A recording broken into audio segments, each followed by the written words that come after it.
अयं निजपरो वेति गणना लघुचेतसाम् उदारचरितानान्तु वसुधैव कुटुम्बकम्। चैतन्य चिन्तन हरेक बिहान 5 बजे वसन्त विश्वामित्रको साथमा। चैतन्य चिन्तन काठमाडौँमा रेडियो NRN 99.1 र नेपाली रेडियो नेटवर्क मार्फत देशैभरि। चैतन्य चिन्तन। सर्वे भवन्तु सुखिनः, सर्वे सन्तु निरामयाः, सर्वे भद्राणि पश्यन्तु, मा कश्चित् दुःखभाग् भवेत्। ओम शान्तिः शान्तिः शान्तिः।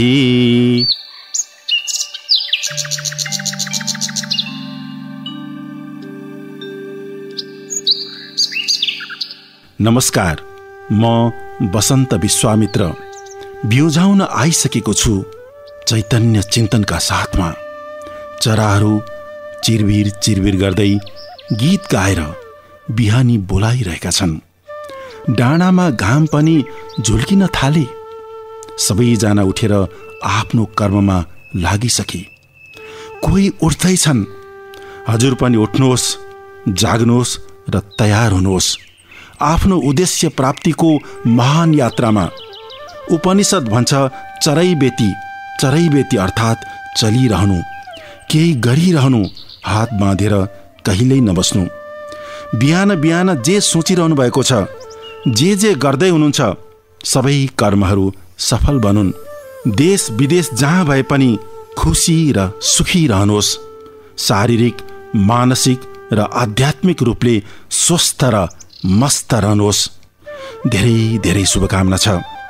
भनिन्छ हरेक बिहानीले शुभ दिनको सङ्केत गर्दछ। हामी पनि आजको दिनलाई शुभ, मङ्गलमय र फलदायी बनाउन भगवान शिवले माता पार्वतीलाई सुनाउने गरेको अमृत कथा अर्थात् राम कथा सुनौं र सुनाऊं। आदिकवि भानुभक्तको नासो, उहाँकै भाव र शैलीको कल्पना गर्दै रामायण पढौं र भनौं म पनि पढ्छु रामायण। आवाज निकाल्न नमिल्ने ठाउँमा हुनुहुन्छ भने मनै गुनगुनाएर, आवाज निकाल्न मिल्ने ठाउँमा भए मजाले आवाज निकालेर रामायण पढौं। अब आउनुहोस् सुरु गरौं सुन्दरकाण्डको 41औं श्लोकबाट। सागर सोसिकी साँगुलाई सहजै आएर घेरा दी, तेरो वंश विनाश गरेर पछि फेर प्राण खैची तेरो ली।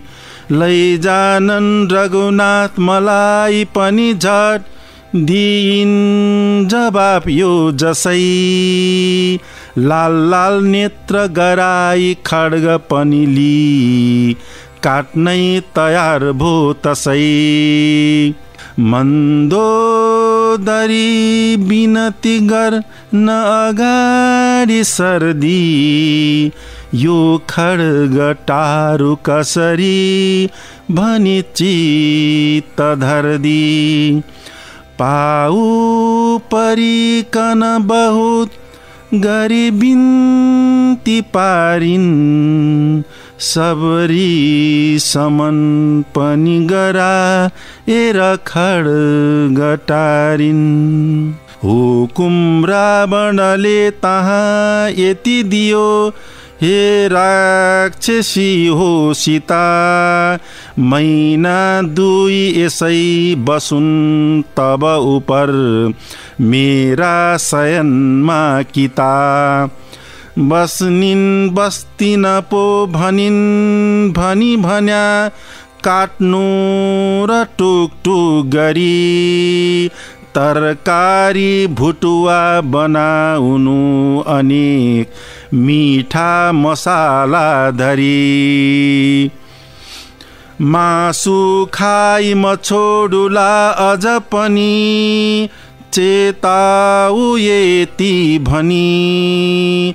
रावण फर्की गयो ती राक्षसीहरू एकमुख भया फेर अनि। एक भन्छे किन व्यर्थ यौवन सक्यौ, रावण गराउ पति। दोस्री क्या भनी उठ्दछे कि कति बार भन्छेस् त थाक्छेस् कति। काट्नै पर्छ नकाटी हुन्न भनी बात, गर्दै थी अर्किता। हातमा ली तरबार दौडी पनि गई, भन्दै म काट्छु सीता। अर्की घोर मुख बाई दौडी त नजिक, धाई सीता थिए जसै। बुढी राक्षसी एक थिई र तिर्जटा, त्यसले हटाई तसै। लागि भन्न अभागी दुष्टहरू हो, क्या दुष्टका झैमती। गर्छौ छोड विरोध नराख गर खुब, सीताजीको ता स्तुति। पाउमा परदण्डवत गर सबै, मालिक यिनै हुन् भनी। मेरा आज वचन लियौ भनी भन्या, खुब हित होला पनि। स्वप्नाको सुन भन्छु लक्षण यहाँ, श्रीराम सीताका पति। ऐरावत उपरी चढेर सँगमा, भाइली बिरती। यहाँ आई रिसाई भस्म समयो, लङ्कै गराई दिया। रावण मारी सीता लिएर सँगमा, पर्वत उपर पोथिया। रावण गोमय कुण्डमा कुल समेत, खुब तेल मर्दन गरी। बुढ्थ्यो सब मुड आफ्ना उनी उसै, मुडको त माला धरी। श्रीरामका नजिकै विभीषण थिया, भक्ति प्रभुको गरी।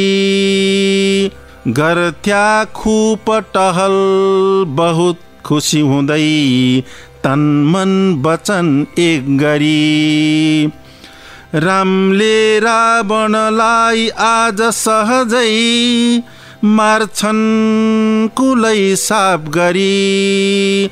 रावणको अब वृद्धि छैन यसका, आयो विपदको घरी। रामका भक्त विभीषणै अब उपर, बस्नन् यहाँ राजगरी। जस्तो हुन्छ हुकुम सीतापतिजीको, सोही शिरो पर धरी। जस्तो स्वप्न भयो उसब भनिसक्या, यति भनी चुप जसै। लागि थी तिर्जटा ती बात सुनि डर्या, सब राक्षसी गण तसै। निद्राका बसमा सबै परि गया, सीता बहुतै रुदी। आधार कोही नपाउँदी, अधिकता पाएर बिउहल हुँदी। अहिले हामीले सुन्दरकाण्डको 50औं श्लोकसम्म वाचन गर्यौं। यहाँ सीताजीको रावणलाई उत्तर, रावणद्वारा सीतालाई काट्ने तयारी, मन्दोदरीको नकाट्न बिन्ती, 2 महिनापछि रावणलाई पति स्वीकार नगरे सीतालाई काटेर तरकारी बनाउने रावणको आदेश, सीताप्रति राक्षसीहरूको धम्की, तिर्जटाको सपना र सीता विह्वल भएका प्रसङ्गहरू रहेका छन्। भगवान शिव माता पार्वतीलाई रामकथा अर्थात् अमृत कथा सुनाउँदै हुनुहुन्छ। शिव भन्नुहुन्छ, हे पार्वती, सीताजीले रावणलाई कडा जवाफ दिनुभएको छ। सीता भन्नुहुन्छ, समुद्रलाई सुकाएर होस् या बाणहरूद्वारा थुनेर होस्, श्रीराम युद्धमा तँलाई मार्नका लागि भाइ लक्ष्मणका साथमा आउनुहुनेछ। हे राक्षस अधम रावण, तैँले आफ्नै आँखाले देख्नेछस्। तेरा सम्पूर्ण सन्तानका साथ तँलाई मारेर मलाई लिएर जानुहुनेछ। सीताको यस्तो कठोर वचन सुनि रिसले चुर भएको राक्षस रावणले जनकपुत्री सीतालाई मार्नका लागि खड्ग उठायो। त्यति बेला पतिको हितमा तत्पर मन्दोदरीले पति रावणलाई रोकेर भनिन्, हे पतिदेव, यस दिनहीन दुखी डराइरहेकी र दुब्ली मानव स्त्रीलाई छोडिदिनुहोस्। हजुरका लागि त देवता, गन्धर्व, नाग आदिका मदोन्मत्त भएका सुन्दर स्त्रीहरू छन्, जसले खुसी हुँदै हजुरको वरण गर्नेछन्। पहिले पनि रावणले यसरी एक बालिकालाई खड्ग प्रहार गरेर मार्न आँटेको थियो। त्यति बेला पनि मन्दोदरीले नै रोकेकी थिइन्। अहिले मन्दोदरीले पुरानो कुरा पनि याद गरेर रोकेकी होलिन्। एक समयको कुरा हो, लक्ष्मी अर्थात् पद्मा अग्निकुण्डबाट निस्केर बाहिर बसेकी थिइन्। उता रावण संसार जित्नका लागि पुष्पक विमानमा बसेर आकाशमा विचरण गरिरहेको थियो। त्यो विमानमा बसेको रावणको मन्त्री सारणले पद्मालाई अग्निकुण्डको नजिकै देख्यो। उसले रावणलाई देखाउँदै भन्यो, हेर्नुहोस्, यी पद्मा हुन्। यिनै पद्माका लागि पद्माक्षसँग सबै देवता र दैत्यहरूको युद्ध भएको थियो। सारणको कुरा सुनेर रावण पद्माप्रति मोहित भयो र पद्मालाई समात्न विमानबाट तल ओर्लियो। पद्मा पनि रावण आएको देखेर झट्ट अग्निमा प्रवेश गरिन्। रावणले पद्माले आफूलाई पहिले पनि यसरी छकाएको भन्दै अग्निमा पानी हालेर आगो निभाइदियो। कन्यालाई खोज्दा खरानीमा 5वटा चम्किला रत्नहरू भेटायो र रावण ती रत्नलाई एउटा सानो बाकस अर्थात् सन्दुकमा राखेर लङ्कातिर गयो। रावणले लङ्का गएपछि सन्दुकलाई पूजा कोठामा राख्यो। राति रावणले मन्दोदरीलाई खुसी पार्न आफूले बडो मुस्किलले राम्रो र असली रत्न ल्याएर पूजा कोठामा राखेको बतायो। लिने भए लिऊ भन्यो। त्यो सुनेर मन्दोदरी रत्न लिन पूजा कोठामा गइन्। लिन खोज्दा उठाउन सकिनन्। उठाउन नसकेपछि लाज मानी रावणलाई आएर भनिन्। रावण हाँस्दै आफै सन्दुक लिन भनेर गयो, तर उसले त्यो सन्दुक उठाउन पनि सकेन। रावण डरायो र आश्चर्यमा पनि पर्यो। रावणले त्यो सन्दुक त्यही खोल्यो। सन्दुकभित्र सुन्दरी कन्या पो रहेछन्। ती कन्याको तेजले रावणका आँखा तिर्मिराएर तेजहीन भए। ती कन्यालाई हेर्न उसका पुत्र पनि आए, अरूहरू पनि आए। रावणले त्यहाँ कथा सुनाउन सुरु गर्यो। परापूर्व कालमा पद्माक्ष नामका एक राजा थिए। ती राजाले सबै लक्ष्मी अर्थात् धनको पछि लागेको देखेर लक्ष्मीलाई आफ्नो छोरी बनाउने सङ्कल्प गरी तपस्या गरे। राजाको तपस्याबाट प्रसन्न भएकी लक्ष्मी राजा पद्माक्ष समक्ष प्रकट भइन्। लक्ष्मी आफ्नो अगाडि प्रकट भएको देखेर राजा पद्माक्षले छोरी भएर बस्न आग्रह गरे। लक्ष्मीले भनिन्, म भगवान विष्णुको अधीनमा छु, त्यसैले मलाई आफ्नी छोरी बनाउने इच्छा छ भने विष्णु भगवानलाई प्रसन्न गराउनुहोस्। भगवान विष्णुले पठाए मात्र छोरी भई बस्नेछु। लक्ष्मीको कुरा सुनि पद्माक्ष राजा विष्णुको कडा तपस्या गरे। विष्णु भगवानले प्रकट भएर राजालाई आशीर्वाद स्वरूप एउटा फल सुन्तला दिनुभयो। राजाले त्यो सुन्तला छोडाएर हेर्दा एक जगमगाउँदी अति राम्री कन्या देखे। ती कन्यालाई राजा पद्माक्षले छोरी बनाएर पाले। राजाको छोरीलाई देखेर सबै दङ्ग परे। छोडाएको सुन्तला जस्ताको तस्तै भयो। त्यो सुन्तला लक्ष्मीले राखिन्। राजाले कन्याको नाम पद्मा राखे। पद्मा राजाको काखमा खेल्दै शुक्ल पक्षको चन्द्रमा जस्तै बढेर ठुली भइन्। कन्याको बिहे गर्ने बेला भएपछि राजाले कन्याको स्वयंवरका लागि चारै दिशाबाट राजकुमारहरूलाई निमन्त्रणा गरे। स्वयंवरको समयमा राजाले एउटा यज्ञ पनि प्रारम्भ गरे। पद्माको स्वयंवरको खबर पाएर सारा राजा राजकुमारहरू समेत सामेल भए। यहाँ ठुल्ठुला मुनिहरू, देवताहरू, गन्धर्व, दानव, मानव, खग, पक्ष, किन्नर सहित रावण पनि आयो। धेरैजना सामेल भएको देखेर राजा पद्माक्षले भने, जसले आफ्नो शरीरलाई आकाश जस्तो नीलो रङको बनाउन सक्छ हो, त्यसैलाई कन्या दिनेछु। राजाको यस्तो कठोर र असम्भव कुरा सुनेर उपस्थित सबै पद्माको रूप लावण्यदेखि मोहित भएर जबरजस्ती कन्या हरण गरेर लैजान उद्यत भए। देवता, दानव सहित सबै राजाहरू कन्या हरण गर्न उद्यत भएको देखेर राजा पद्माक्षले रोमाञ्चकारी युद्ध गर्न थाले। पछि राजा दैत्यद्वारा युद्धमा मारिए। दैत्यहरू दौडेर पद्मालाई समात्न खोजे। पद्मा पनि दौडेर गई अग्निमा हाम फालेर प्रवेश गरिन्। कन्यालाई नदेखेपछि दैत्यहरूले सारा महल भत्काइदिए। जमिन पनि खनेर खाल्टा खुल्टी पारिदिए। छिनमै सबै सहर दरबार मसान जस्तो पारिदिए। लक्ष्मीको संसर्गले गर्दा राजाको यस्तो दुर्दशा भयो। लक्ष्मी चञ्चल छिन्, उनलाई बसमा पार्न चाहनेको गति यस्तै हुन्छ भनेर ऋषि मुनिहरूले कहिले पनि लक्ष्मीको चाहना गर्दैनन्। लक्ष्मीकै अर्थात् धनकै चाहनाले गर्दा अहिले मानिसहरूमा मनमुटाव, लडाइँ झगडा, मुद्दा मामिला भइरहेका छन्। कतिपय भ्रष्टाचारका काण्डहरू पनि लक्ष्मीकै कारण भएका छन्। भगवान शिव माता पार्वतीलाई भन्नुहुन्छ, हे पार्वती, सबै कुरा थाहा पाएपछि रावणकी पत्नी मन्दोदरी भयभीत भएर भन्छन्, किन यस्तो कुलघातिनी र प्रचण्डा भन्ने जान्दा जान्दै लङ्कामा किन ल्याएको? यसलाई तुरुन्तै अन्तै लगेर छोड्नुहोस् हजुर, यसले हाम्रो पनि कुल नाश गर्छ। सानैमा त यस्ती गरुङ्गी छे भने ठुली भएपछि कस्ती होली? मलाई त यसबाट हजुरको मृत्यु होला भन्ने डर लागेर आयो। यसलाई एक पल पनि लङ्का राख्न उचित छैन हजुर, तुरुन्तै हटाइहाल्नुपर्छ, नत्र विपत्ति आउनेछ। रावणले पनि मन्दोदरीको कुरा साँचो ठानी मन्त्रीहरूसँग सरसल्लाह गरी त्यो सन्दुक वनमा लगेर छाड्न आदेश दियो। दूतहरूले पनि विमानमा राखी सन्दुक आकाश मार्गबाट लैजाने तयारी गरे। त्यति बेला पद्माले रावणलाई धम्की दिएकी थिइन्, म फेरि आउनेछु र तिमीहरूको वंश नाश गर्नेछु। पद्माले धम्की दिएपछि रावणले खड्ग लिएर कन्यालाई मार्छु भनी झम्टन थाल्यो। रावणको यो चालादेखि मन्दोदरीले भनिन्, आयु छँदै किन यस्तो दुष्प्रयास गरेको?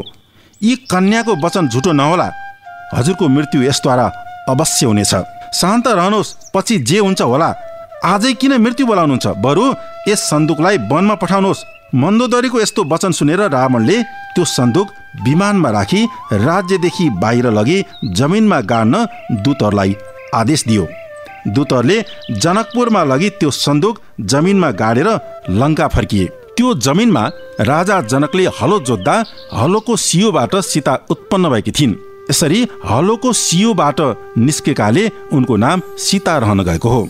भगवान शिव भन्नुहुन्छ, हे पार्वती, अशोक वाटिकामा रावणले सीतालाई खड्ग प्रहार गर्दा हो न हो सीता र पद्मा एउटै हो भन्ने जानेर मन्दोदरीले रावणलाई रोकेकी थिइन्। त्यसपछि रावणले विकराल मुख भएका राक्षसहरूलाई भन्यो, तर्साएर होस् या फकाएर होस्, जे गर्नाले सीता स्वेच्छाले मेरो बसमा आउँछ, छिट्टै त्यस किसिमको प्रयत्न गर। यो सीता 2 महिनाभित्र मेरो बसमा आई भने सर्वसुख सम्पन्न भएर मेरो साथ राज्य भोग गर्न पाउँछ। यदि 2 महिनाभित्र पनि यो मेरो विस्तारमा आउन मानिन भने यसलाई काटकुट गरी मेरो बिहानको भोजन गराउनु। यस्तो धम्की दिएर रावण स्त्रीहरूका साथ अन्तपुरतिर गयो। राक्षसहरूले सीताको नजिक गएर उनलाई डर धम्की दिन थाले। तिनीहरूमध्ये एउटी आएर सीतालाई भन्छे, तिम्रो यौवन व्यर्थमा खेर जाने भयो, रावणसँग सहवास गरे सफल हुने थियो। अर्की राक्षसी भन्छे, हे जानकी, ढिलो किन गरिरहेकी छेस्? तुरुन्त यसका सबै अङ्ग काटेर टुक्रा टुक्रा पार।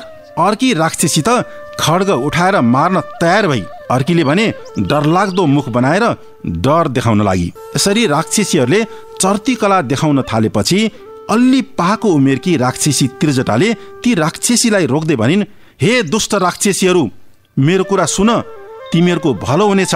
यो प्रसङ्गलाई अध्यात्म रामायणमा यसरी उल्लेख गरिएको छ, न विषयद्वं रुदतिं नमस्कुरुत जानकीं इदानीमेव मे स्वप्ने रामः कमललोचन आरुद्ध्वैरावतं शुभ्रं लक्ष्मणेन समागताः दग्ध्वा लङ्कापुरीं सर्वं हत्वा रावणमाहवे आरोप्यं जानकीं स्वाङ्के स्थितो दृष्टो गमूर्धनी।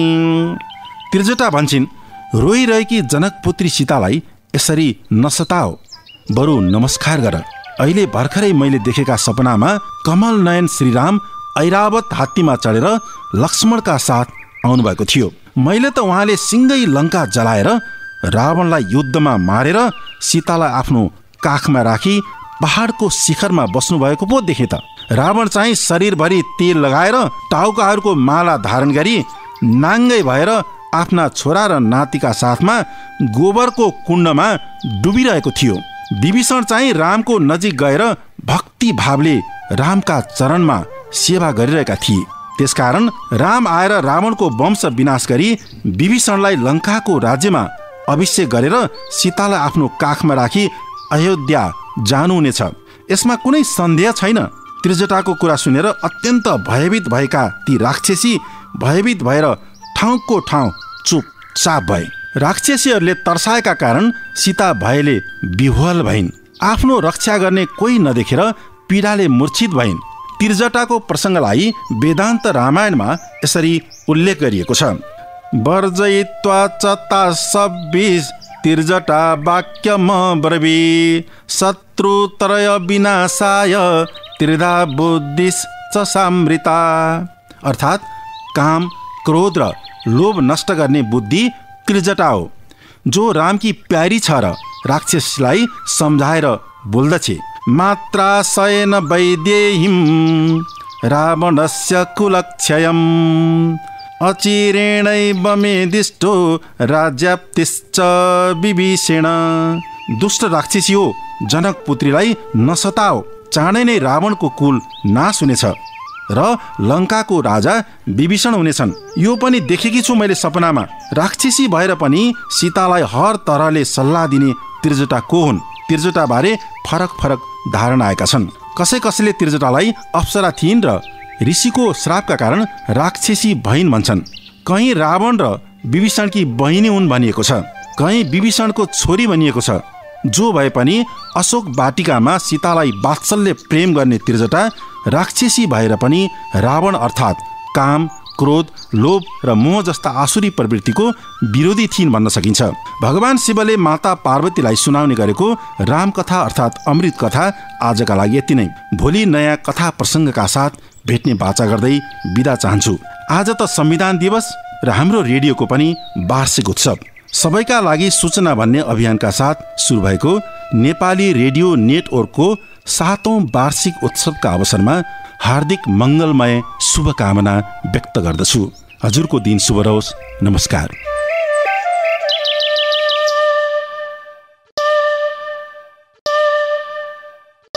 यो नेपाली रेडियो